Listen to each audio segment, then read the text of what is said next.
Get on it, दिन रात काम करो और वैक्सीन बनाओ। और हम जिंदा हैं, हम बात कर सकते हैं कि हमने वो दौर देखा है कि आप भी राजनीति में आने की कोई सोच है। मैंने एक स्टेटमेंट पढ़ा, आपने बोला कि मैं बॉलीवुड से नहीं बिलोंग करती। एक अदाकारा जिसके करियर की शुरुआत होती है वहाँ से, उस इवेंट से जहाँ उसे पहचाना नहीं गया था।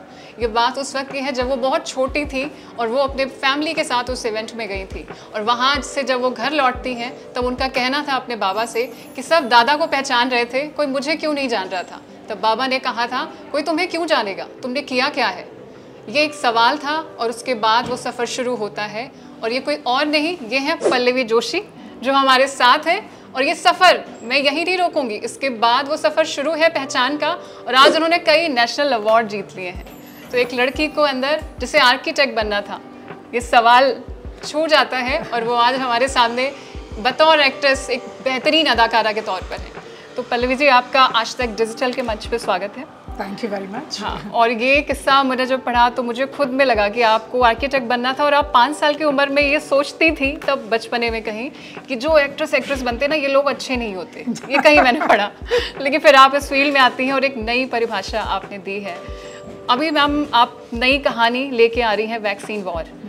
वैक्सीन वॉर एक तो जो ट्रेलर है क्लियर है कि वैक्सीन की जंग के ऊपर है, लेकिन दूसरी चीज़ जो सबसे बड़ी दिख रही है कि इसमें जो एक फ़ीमेल के साथ होता है उसके जंग वैक्सीन बनाने पर भी है। डॉक्टर भार्गव के साथ पूरी एक टीम ने काम किया। वो फीमेल कौन है उनका क्रेडिट अभी बकाया है जब आपकी फिल्म देगी।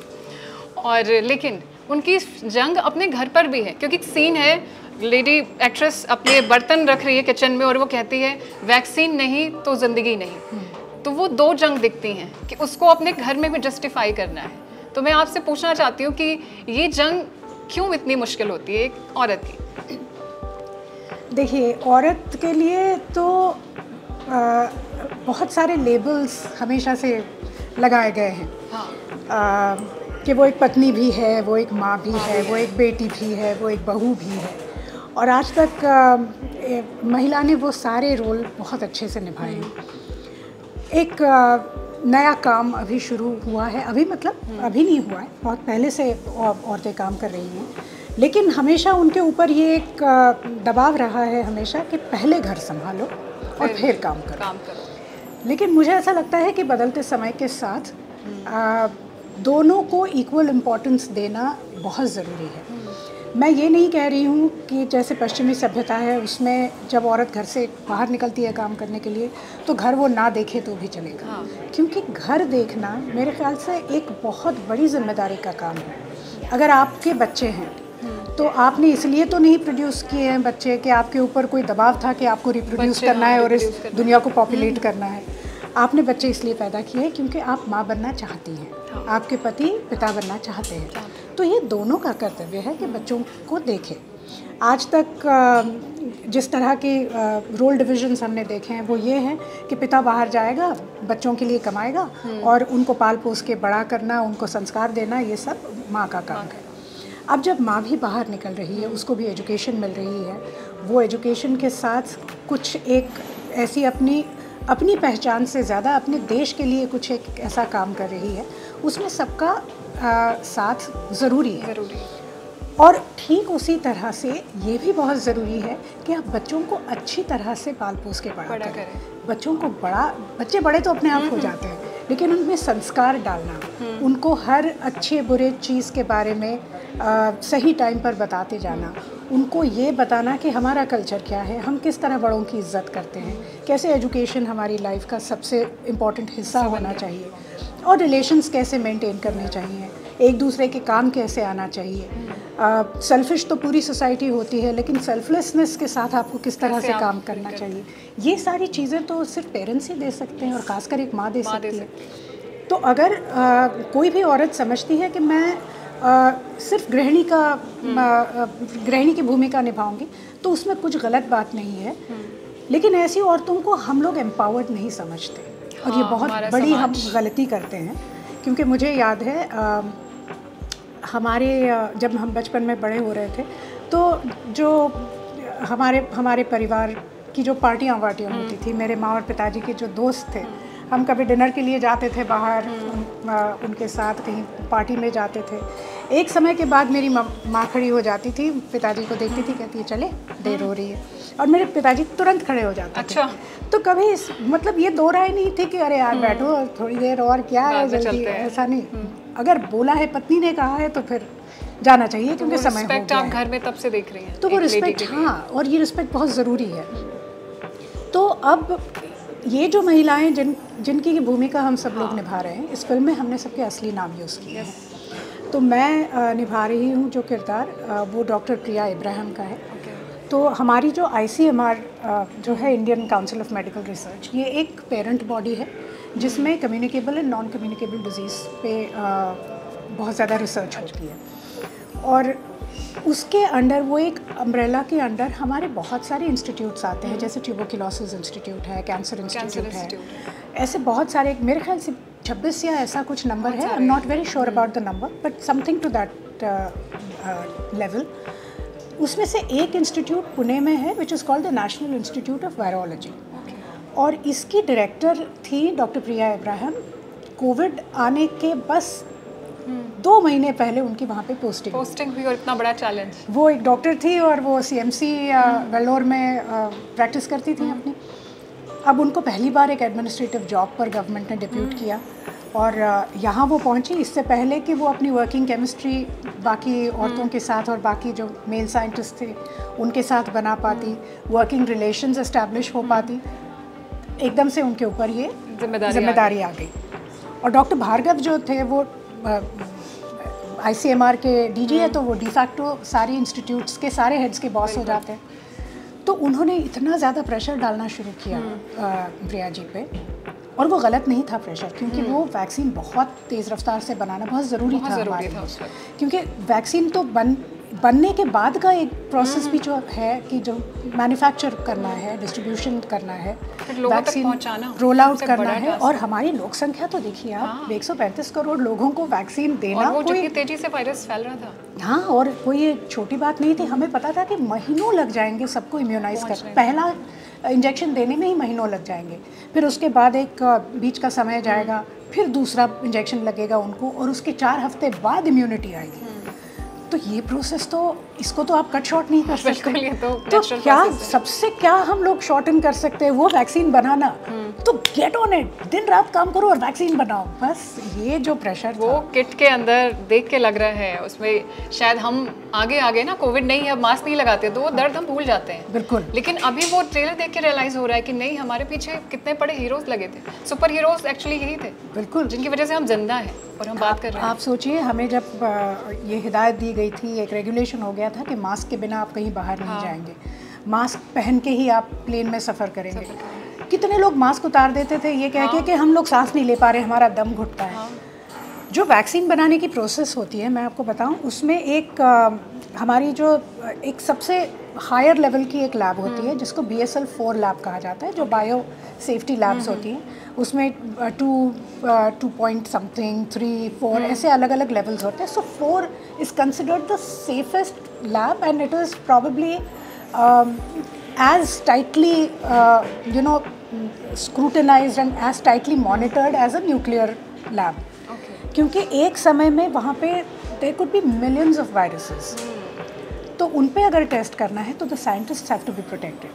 तो वो उनको एक पूरा वो गेयर पहनना पड़ता है कि जिसमें से कुछ हवा भी नहीं जाती। उस गेयर के अंदर ही ग्लव्स होते हैं, और उन्हीं ग्लव्स को पहन के अंदर से ही फिर उसके ऊपर वो बाकी अपने ग्लव्स पहन के 2-2, 3-3 ग्लव्स होते हैं। उसके बाद वो एक्सपेरिमेंट्स शुरू करते हैं। वो अंदर सफोकेट होता होगा। आर्टिफिशियल ऑक्सीजन आती है उसमें, जो रूफ से सारे पाइप्स रन करते हैं, उसमें एक ट्यूब के ज़रिए वो कनेक्टेड होती है रूफ में। तो 3-4 घंटे से ज़्यादा उसमें रहना मुश्किल हो जाता है। और हम यहाँ मास्क के बारे में हम लोग इतना उसमें हम दिक्कत हो रही है कर रहे थे हम लोग। ये औरतें, इन्होंने 20-20, 22-22 घंटे उस सूट में रह के काम किया है।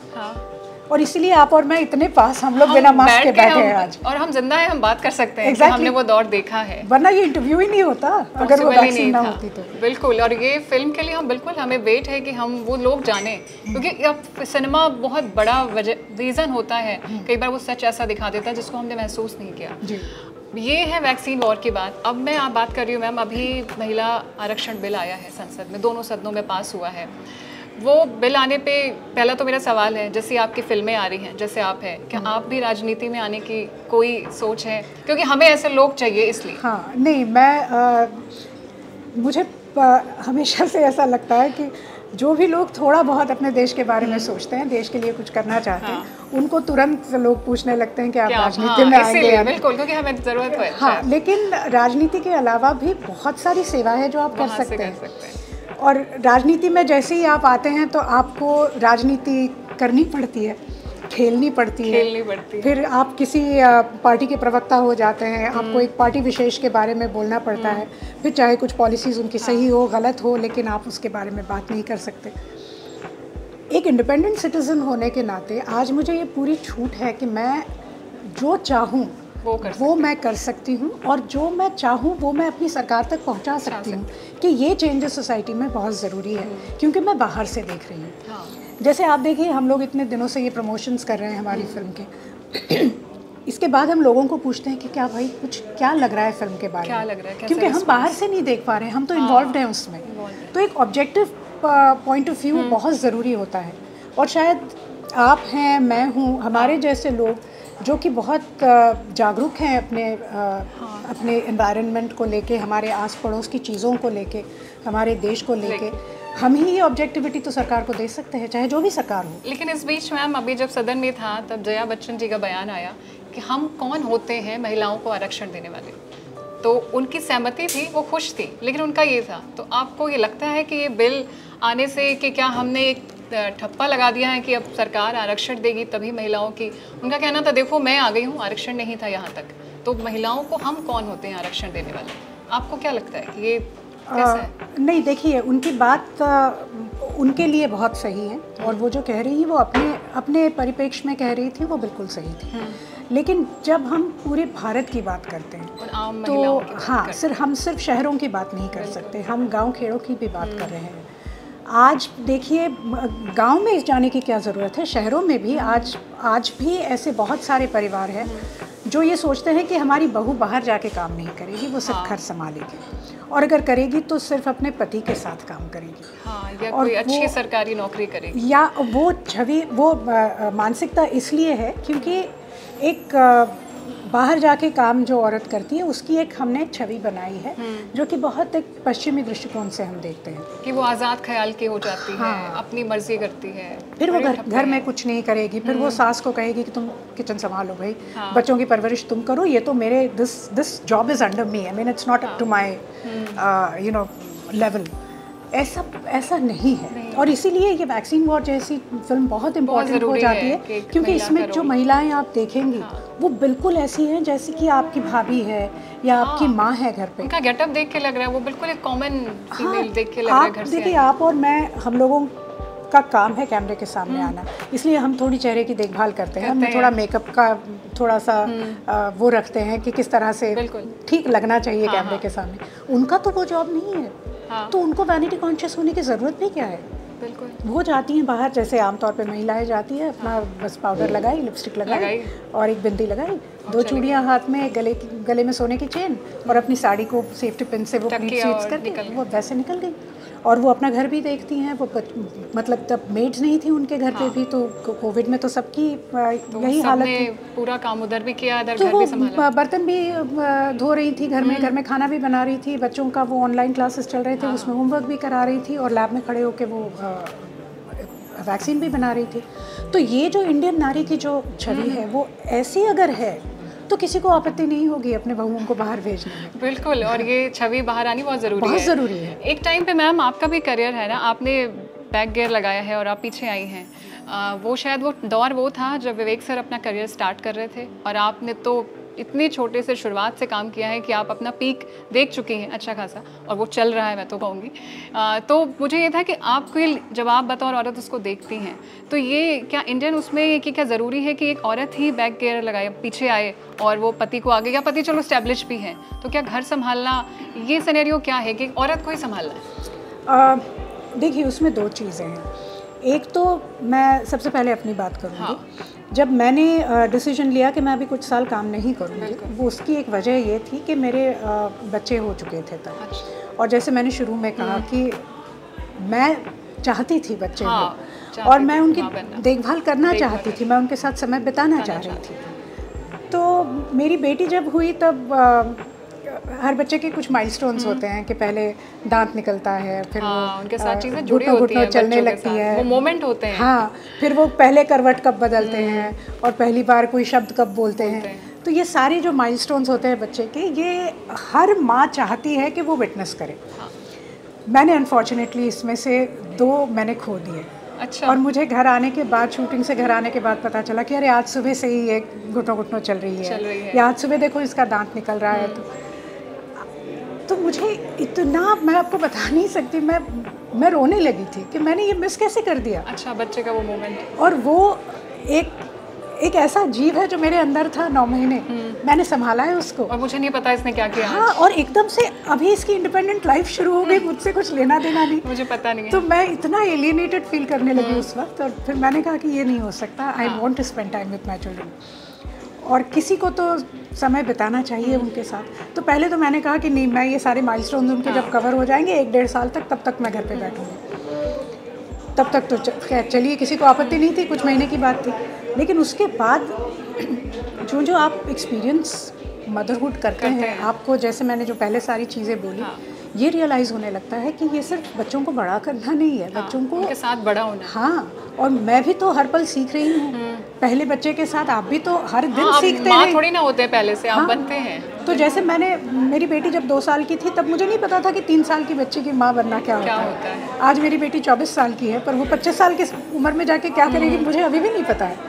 हाँ, मेरा जो बेटा है उसके बारे में मुझे पता है कि हाँ, ये तो फेज़ है कि इस उम्र में ये होता है, इस उम्र में ये ऐसा सोचा जाता है, क्योंकि तब तक आपको एक्सपीरियंस होता है। तो तब मुझे लगा कि नहीं, किसी दोनों में से किसी एक को बच्चों के साथ समय बिताना चाहिए। तो आपने और विवेक का बस करियर तब शुरू ही हो रहा था फिल्मों में, चॉकलेट फिल्म तब अनाउंस हुई थी। तो मुझे ऐसा लगा कि दिस इज़ रॉन्ग, मैं उनके पैर अभी नहीं खींच सकती। और चूंकि मेरा इतना लंबा करियर दिखा है, तो मैं अगर थोड़ा ब्रेक भी लेती हूँ तो मेरी ऑडियंस मुझे इतनी जल्दी नहीं भुला देगी, ये मुझे कहीं विश्वास नहीं भुलाने वाली, ये मैं आपको कह रही हूँ। लेकिन हाँ, इसमें एक चीज़ है, जब आप वापस आना, तो शायद वर्ड गलत है, मुझे लगता है कि आप वहीं होते हैं, बस थोड़े दिन के लिए नहीं होते।